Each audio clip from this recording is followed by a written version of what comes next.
Журавліны крык, частка 16. Аліку Аўсееву рыхтаваць такі не было чаго. Патронаў хапала, вінтоўка была ў спраўнасці, а даволі глыбокі. І баец, расшпіліўшы кручкі шыняля, узваліўся грудзьмі на бруствер і пазіраў на дарогу. Якіх паўгадзіны назад у грымоте кароткага бою ніхто не заўважыў, што пасля першай чаргі з транспарцёра Аўсееў затуліўся галавой за бруствер і так і не крануўся з месца. Баец зусім не бачыў дарогі, па якой ехалі немцы, і не страляў, толькі збочыў голаў, каб як-небудзь бачыць Карпенку. Пакуль грукацелі стрэлы, Аўсееў пакутаваў і ўсё папракаў сябе, прадчуваючы хуткую пагібель, папракаў, што не знік ноччу. Калі стаяў на варце, не ўцёк за лес, дзе можна было б далучыцца да якога падраздзялення і ўнікнуць недарэчнай пагібелі. Нейкім асаблівым абвостраным пачуццём ён згадваў, што Пшанічны ўцёк назаўжды. І яму было дужа крыўдна за сваю нядаўнюю нерашучасць, за якую прыйдзецца цяпер плаціць галавой. Супраць гэтай блізкай пагібелі у ім роспачна пратэставала ўсё цела. Увесь настырны Алікаў дух, кожная клетачка крычала, патрабуючы жыць.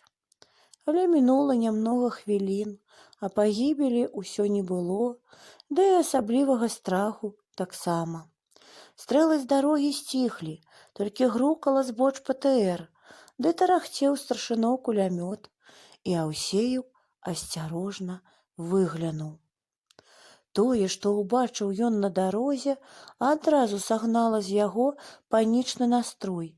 Зніклі пакуты, баец схапіў вінтоўку і пачаў страляць. Ён біў немцаў, якія ўцякалі па канаве. Аднойчы яму здалося, што адзін з іх упаў, забіты яго куляй. Гэта аказалася нават прыемна — змагацца і перамагаць.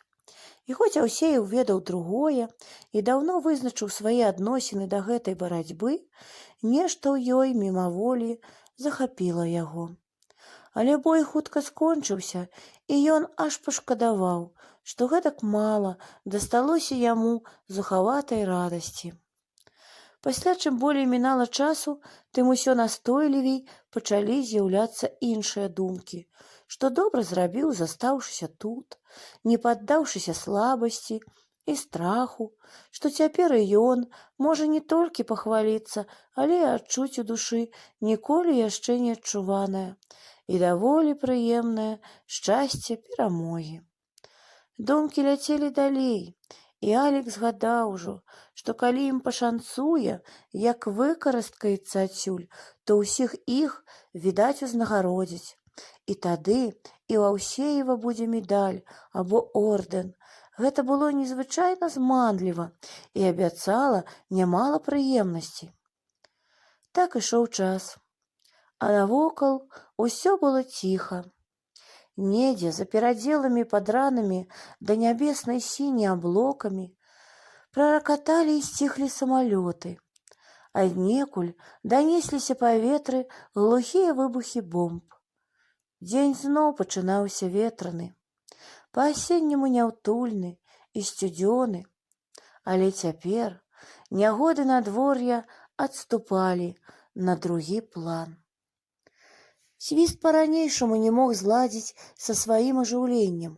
Ніколькі не засцерагаючыся, ён вылез з гразкай траншэі і ў незашпіленым шынялі з настаўленым каўняром рассеўся на тыльным брустверы. Праўда, асцерагацца, можа, і не трэба было, бо дарога і поле наперадзе скрозь пуставалі. Транспарцёр яшчэ дыміў, але ўжо дагарэў, выставіўшы ветру закураны жалезны бок. Там жа стаялі пакінутыя, пабітыя матацыклы, і свіст, усё пазіраючы туды, не вытрымаў. «Камандзір!» — гукнуў ён Карпенку, які лапаткай выкідваў гразь з ячэйкі. «Давай туды збегаю на хвіліну». Карпенка выпрастаўся, паглядзеў поле, паморшчыўся. Відаць было, што ён не ўсхваляе гэтай задумы, хоць і не хоча адмовіць свісту. «Га, камандзір!» – пытаўся бранябойшчык. «Можа, з яды, што прыдбаем, а то ўжо пуставата, турэцкі бог, гірына зялёная». Карпенка яшчэ агледзеўся і нехаця дазволіў. «Ну, ідзі, толькі глядзі, каб дзе ранены не падстрэліў». «О, мы яго хутка прыкокнем», – узрадаваўся бранябойшчык і пераскочыў траншэю. «Аўсееў, гайда са мной». «Не, лепш ідзі сам». «Эх ты, баягуз!» – пагардліва кінуў свіст і гукнуў Глечыку. «Пайшлі, салажонак, трафеі збіраць». Глечык збянтэжыўся, не ведаючы, што рабіць. Хацелася паглядзець, і было боязна вылазіць з траншэі на паверхню, дзе нядаўна лютавала смерць. Але адмовіцца ён ужо не здолеў. Тым больш, што свіст ужо пагардліва кінуў. «Чаго трусіш? Пайшлі!» Тады ён узяў вінтоўку і вылез у вольны, вельмі прасторны і боязны свет. Яны перайшлі чыгунку і выправіліся па дарозе ў лагчыну. Глечык даволі ніякавата адчуваў сябе тут, у гэтай прасторы. Усё карцела адстаць ад свіста, прыхавацца за яго спіну. Думалася, што вось-вось ад тых варожых машын загрукаціць чарга, і смерць-боль праніжа яго цела. Аднак там пакуль што не бачна было нікога, і хлопец стрымліваў, перамагаў свой страх і ішоў поплеч з таварышам. Так яны перайшлі масток і набліжаліся к пабоішчу. Ніхто не страляў у іх, і Глечык паспакайнеў. Свіст жа досыць рашуча, з гранатай за дзягай, на якой блішчала вялікая флоцкая спражка, падышоў да транспарцёра, што стаяў на дарозе, абышоў яго, зазірнуў адчыненыя ззаду дзверы. Жывога тут не відаць было нікога. Воддаль на гразі ляжаў ніцма забіты немец, ля яго ў канаве другі.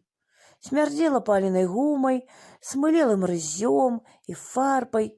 Не бачачы небяспекі, Глечык таксама падышоў да машыны. Зірнуў туды-сюды, свіст ухапіўся за дзверцы і скочыў нутро транспарцёра.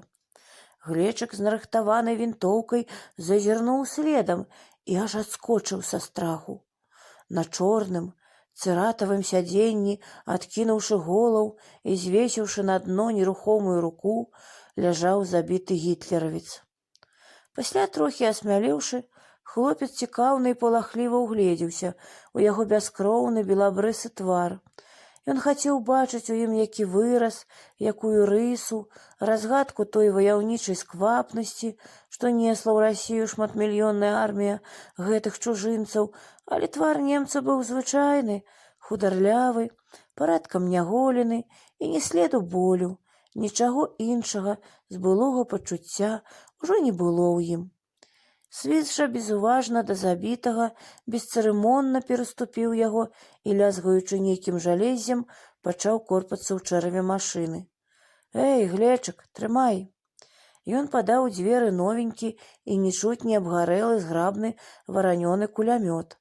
Глечык узяў яго, а свіст яшчэ пакапаўся, нешта і саскочыў з бярэмкам набітых патронамі стужак. Іх ён таксама аддаў хлопцу, а сам падхапіў на дарозе пакінуты аўтамат. Нагой перавярнуў на спіну яго забітага гаспадара і гідліва плюнуў. Глечык увесь час адчуваў сябе ніякавата і боязна. Забітыя былі зусім як жывыя, у шынялях, рамянях, з круглымі бляшкамі процівагазаў, толькі не рухаліся, але, здавалася, у кожнае імгненне яны могуць ускочыць з долу і кінуцца на іх. А свіст гэтым часам, не звяртаючы на мерцвякоў асаблівай увагі, агледзеў матацыкл, абышоў другі транспарцёр, той, што засеў у канаве, і цераз борт таксама пералез у яго кузаў. «Халера, няма нічога», – з прыкрасцю сказаў ён адтуль.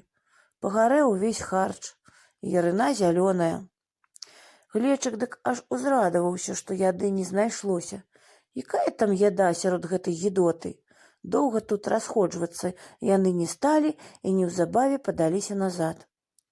Хлопец валок кулямёт, цяжкі маток металічных стужак, і цяпер ужо не адчуваў таго страху, з якім ішоў сюды. Гэтая экскурсія нават спадабалася Глечыку, і ён усё перажываў захапленне сваімі сябрамі, якія ўчынілі такі вялікі разгром.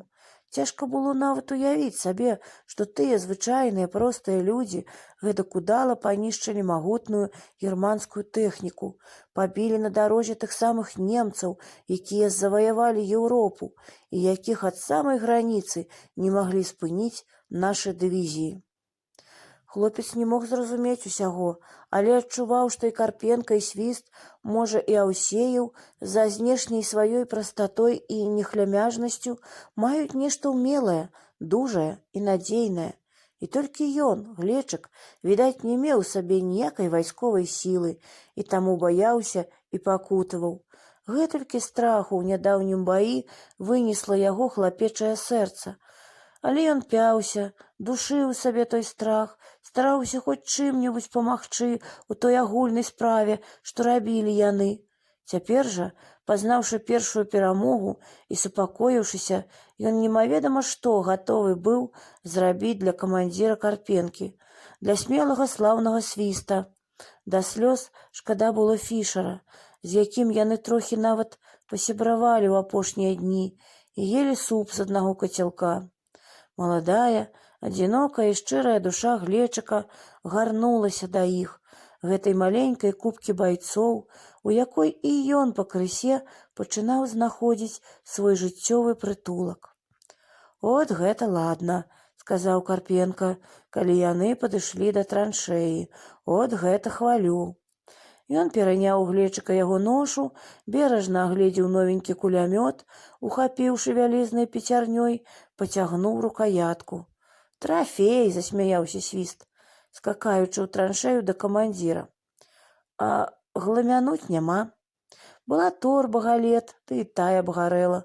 А гэта табе, камандзір, усё трохі лягчэйшы за твайго пудовіка Дзегцяра». Карпенка ўсё круціў у руках кулямёт, аглядаючы яго з усіх бакоў, паляскаў затворам, пацэліўся, ускінуўшы на руку. Кулямёт яму падабаўся, але старшына ўсё нешта разважаў з сабой. «А патроны?» — спытаў ён Свіста. «Гэта і ўсё? Не, брат, не падыдзе. На, Аўсееў, асвойвай, ваяваць будзеш, а мне мой болей здатны». Свіст, здзівіўшыся, свіснуў і крануў на вісках пілотку. «Ну і дарма. Я яго сам схапіў бы, да ПТР з двума не зладзіш». Аўсееў без всякай радасці узяў кулямёт, а Свіст, запусціўшы руку ў глыбокую кішэню свайго шыняля, нешта выцягнуў сцятым кулаку. «Ну, а на гэта што скажаш, га?» Карпенка далікатна ўзяў з яго далоні круглы кішэнны гадзіннік на доўгім бліскучым ланцужку, за скарозлымі вялікімі пальцамі бережна расчыніў футляр, пакруціў галоўку. Гэта быў добры кішэнны гадзіннік з секунднай стрэлкай, выпуклымі фосфарнымі лічбамі на крэмавым цыферблаце. 15 камянёў, анкерны ход. Вот, брат, трафей, хваліўся Свіст. Хочаш, бяры. На імяніны не дам, а цяпер, калі ласка». «Глядзі ты, ладная штуковіна. 15 камянёў, кажаш? Не то ўсур'ёз, не то з іроніяй», — казаў старшына. «Маладзец ты, Свіст, малайчына. Так праз год-два з цябе выйдзе выдатны марадзёр, ці не так, Ярына зялёная?» «Ну, яшчэ што скажаш, марадзёр», — засмяяўся Свіст. «Не хочаш, давай сюды». Ён працягнуў руку, але Карпенка, не зважаючы на гэта, размахнуўся з усяе свае немалое сілы і так ляпнуў гадзіннікам аб пашчэрбленую сцяну старожкі, што аж пасыпалася тынкоўка, і з тонкім звонам разляцеліся ў бакі, пэўна, усе 15 каменьчыкаў. Вось і ўсё. І маўчок. Справа скончана, сказаў камандзір і адвярнуўся да свайго кулямёта ў ячэйцы. Свіст пачухаў патыліцу, па-блазенску падміргнуў глечыку і сапраўды не сказаў ні слова.